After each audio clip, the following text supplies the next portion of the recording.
do I prototype this thing for? Is it just to drive around, scanning people, gathering data? But what would this be ultimately? What's the commercial value in that, right? So I think that is the key. So it has to become a useful product. Yeah.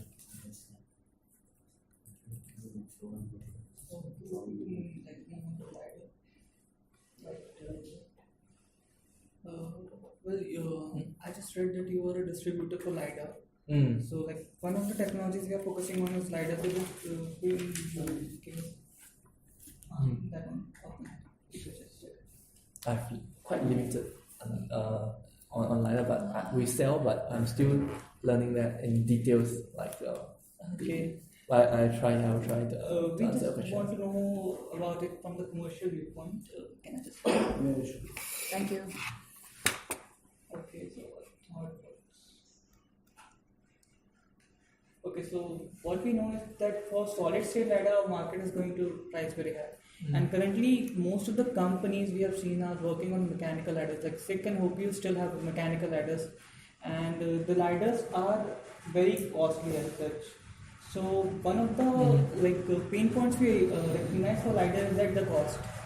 And another was that like for mechanical LiDARs, the life is short, and that's a problem. So like any other pain points that you feel for these kind of LiDARs? What's the pain point? Expensive. Yeah, expensive was like one of the most of the people will talk that expensiveness is like the main pain point. What are the other pain points that might be there? Other pain points. I think one of it's pretty bulky. Bulky. It's pretty big. So if you're talking about landline, that one I think is a 64 beam, right? 64 beam. So it's about this size.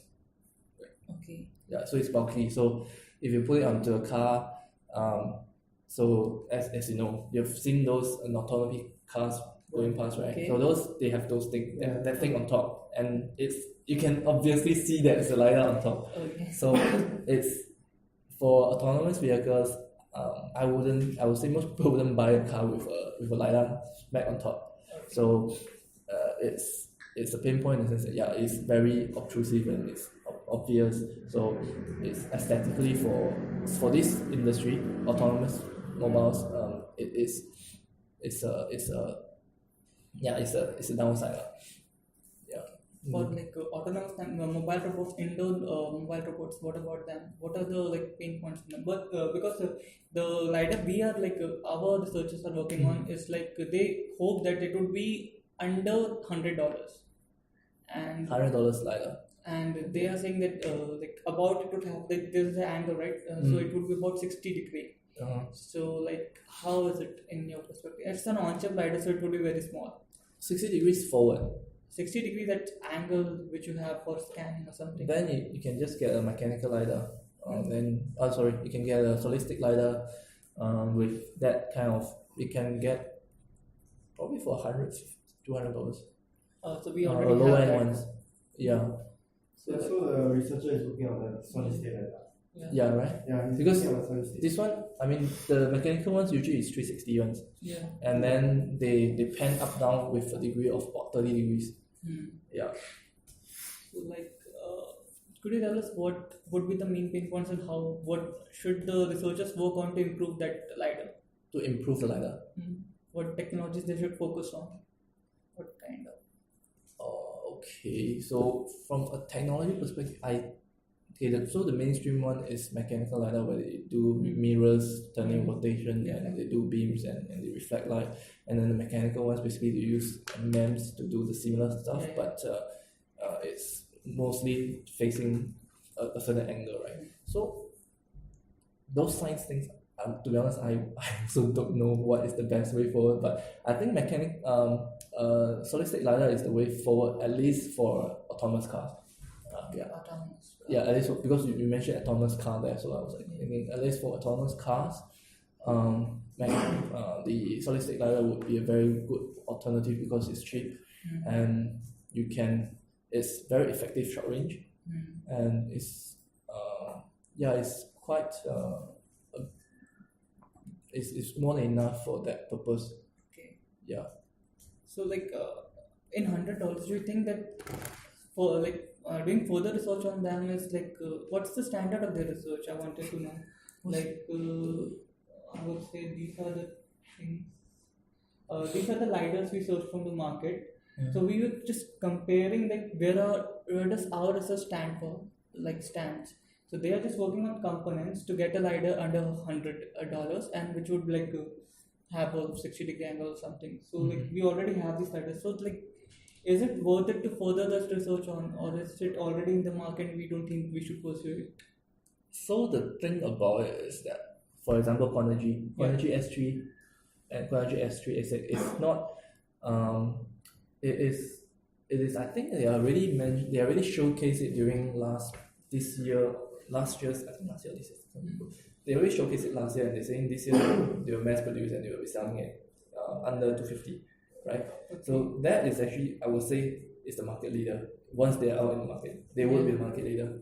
So then the price, I would say the price tag is pretty I wouldn't say it's cheap, if considering that Bellline has also mentioned that they will do something less than $100, but given that Conergy is the only one that has a mass-produced version, they would still probably be the one go-to. Okay. We actually talked to Conergy and they said that they would technology they are working on solid-state lidar or on-chip lidar. It would not be able to produce before 2020.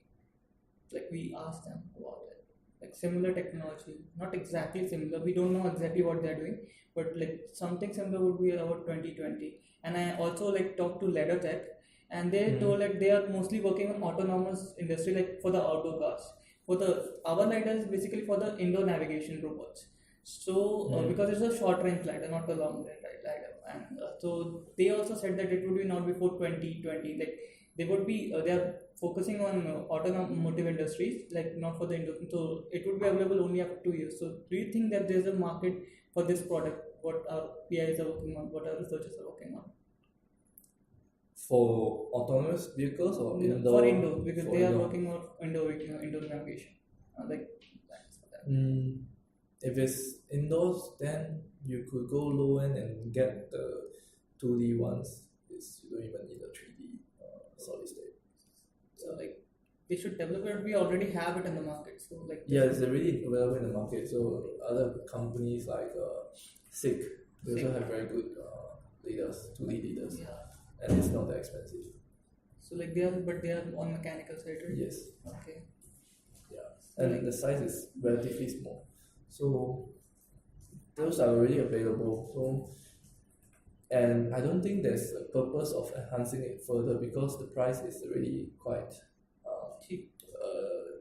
I would say compressed in the sense that they can't go any cheaper than that because of the materials and all those things. So the next move would be to solid state, and the solid state ones I just mentioned is still under they're still not able to do mass production. Then the gap is still there. Could you tell me what are the problems with mechanical lidars which solid state lidar can solve? What problems with mechanical? Mechanical is, like you mentioned, also prone to spoil. So first is rotational based, right? So second is that it's much bigger than solid state. Much bigger than solid state. Okay. Then, I mean, if you don't mention price, then I think that's about it. And from what I heard, is that solid state has a better accuracy than the mechanical. So that would be a benefit. Accuracy. Okay. So could you tell me what is the life of solid state lidar? Because I basically want to quantify the data. So I what would be the life of solid state lidar and how much should what would be the life of mechanical lidar and how the solid lidar would be better than that? Mechanical lidars depends on how long you turn it on, right? So I can't remember, but every mechanical lidar they usually will they wouldn't write in the data sheet, but they will probably tell you how many hours it can actually go. Okay. Yeah. So based on your experience, do you have any data? I can't remember exactly. I wouldn't want to say any number because later it's wrong. Then it's going to be helpful. No, it's not a problem. We can understand.